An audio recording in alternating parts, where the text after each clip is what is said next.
Hey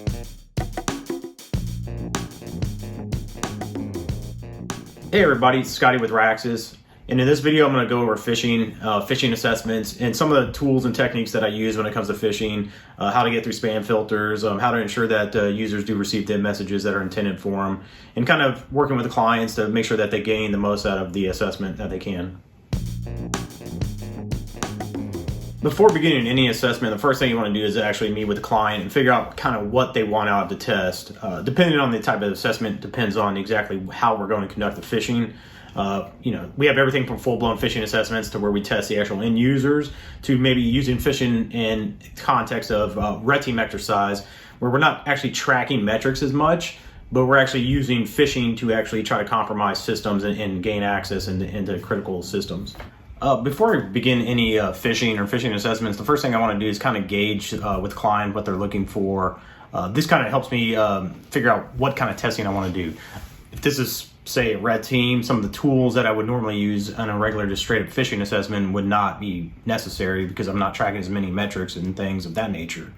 So always meet with the client, figure out what they want, figure out if they're running spam filters, if they're going to whitelist your IPs. I always highly recommend whitelisting IPs. The reason for this is that instead of testing the spam filters, which some clients want to do, and that's fine, they also get a better test of the end users so they see if their phishing training is actually paying off for them or not. So always meet with the clients, work with your project managers, and figure out the best way to set up the assessment for the client.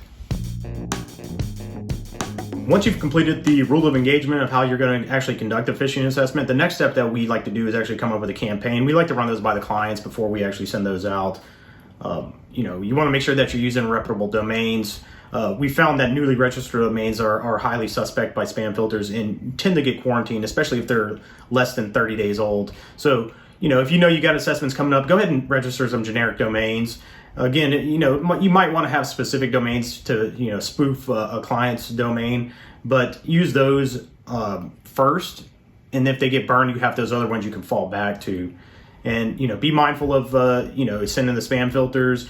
Your mail server that you're going to be using, make sure it's got a reputable IP address. Check your DKIM records, set those up, SPF records, things of that nature as well. These things do help you get through the spam filters and actually get into the end users.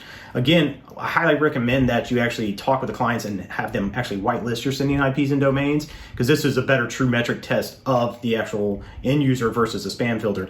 But if you're on something, say, like a red team, who knows what the rules of engagements could be. The spam filter may be in scope, and same with, antivirus and other things of that nature. So after meeting with a client and actually coming up with a campaign that we're going to use, the next step is actually formulate the email. We need to make sure that we're using a well-formatted email. Make sure that it looks reputable and that it's believable. You want to make sure that the clients are going to open it, the phishing targets.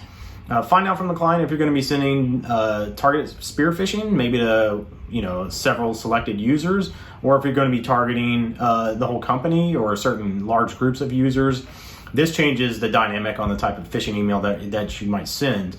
For instance, if you're doing a targeted spear phishing attack, you would actually gauge that to the actual specific target, where if you're doing an actual blanket email across the company, you want to make it as generic as possible. Again, like I mentioned earlier, try to get the clients to whitelist your sending IPs and sending domains. This helps get through the spam filters and ensures that the messages actually get to the end user that it's supposed to be targeting.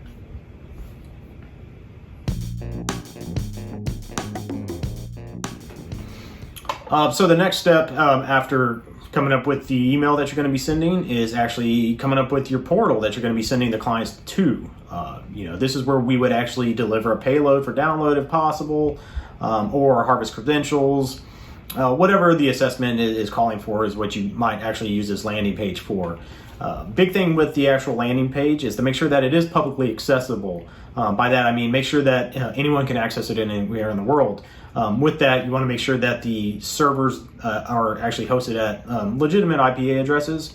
A lot of content filtering will actually blacklist malicious sites or sites that are deemed as malicious. So if you're hosting somewhere that is not the most reputable hosting company, the client might not actually ever get to your actual portal for authentication, but for credential harvesting or for downloading malicious payloads.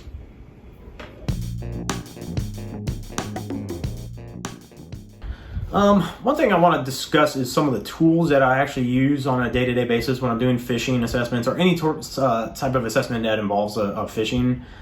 If I'm doing just a full-blown phishing assessment, and this is where we're kind of gauging the end user, we're not looking to use credentials to leverage in the systems. I mean, we do use those to get in the systems and see what we can gain access to, but we're not using them for, say, like on a red team. We're doing this assessment more for gathering metrics, seeing how many of the users from a block of users open the message, how many actually click on a link or download a payload that's sent to them. And then those that click on the link, we want to know how many actually input credentials, or if we're doing another payload, say on the actual portal, that we know who actually downloads that. So for that, I like to use Metasploit Pro. So Metasploit Pro is a great tool. It does come with a fee, but it is a fantastic tool to use. Now, if I'm using something where I just need a quick portal spoof or something real easy to throw together, and I don't want to have to use a license or anything, a great open source tool is the Social Engineering Toolkit.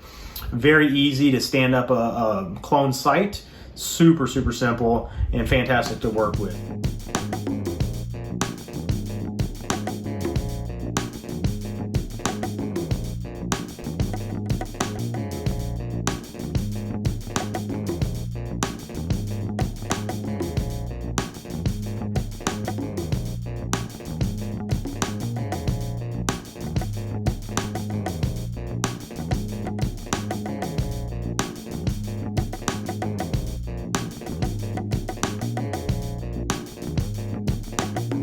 Another tool, if you're dealing with multi-factor authentication, is EvilGenX.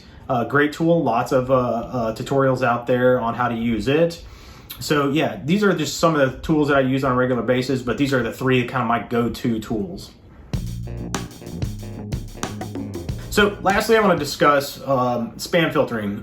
Again, if possible, and you're just doing a straight phishing assessment, trying to get the clients to whitelist your sending IP addresses and sending domains. This will actually ensure that the spam filters don't catch the messages in quarantine, and that actually gets to the end user and doesn't get stuck in a third-party quarantine somewhere or the user's junk mail folder.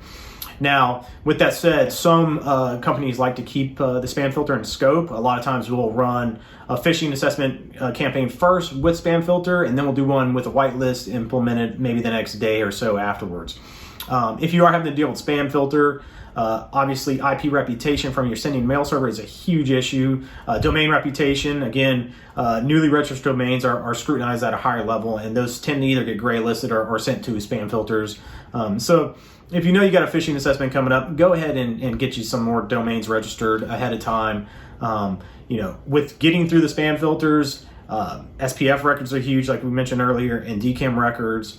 And if you're having issues with the IP that you're sending from, look at maybe using a third-party relay service. Plenty of those out there. Some of them are free, some of them are paid. Some of the free ones allow you to do a certain amount per day.